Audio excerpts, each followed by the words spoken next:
Is the rapture and the second coming the same event, or are they different? Yes and no. And here's what I mean. There's one event, and the Bible only calls it the coming of the Lord or the resurrection. So what people commonly call the rapture, that's not in the Bible. If you mean a rapture that's 7 years before God sets up his kingdom, that's a different event, and it's not found in the Bible. It's only found in the footnotes.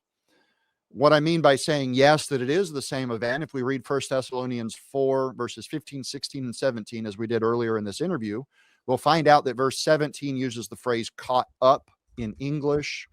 Originally in Greek, it was harpazo. The Latin Bible calls it rapturo. That's the event they're talking about. And they say verse 17 is 7 years before verse 15, which is nuts. Verse 15 says the coming of the Lord. Verse 16 is the first resurrection. Verse 17 is when we're caught up. So if you want to use that word rapture, make sure you define it properly.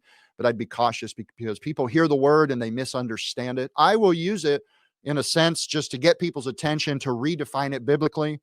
So I don't believe in the rapture, because I could say there is no rapture, but if you want to use the word caught up, that happens at the coming of the Lord. So.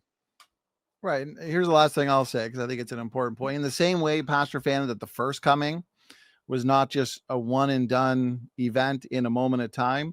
It was a series of interconnected events. You had his birth in Bethlehem, and he grew up and he had his ministry, performed his miracles. He died, was buried, rose again. He ascended. All these events would be considered the first coming. And I would say that his second coming would start with the rapture. And again, it's a series of interconnected events where you also have God's wrath. And then it culminates with him coming in on a white horse for the Battle of Armageddon. I would say that's all basically the second coming.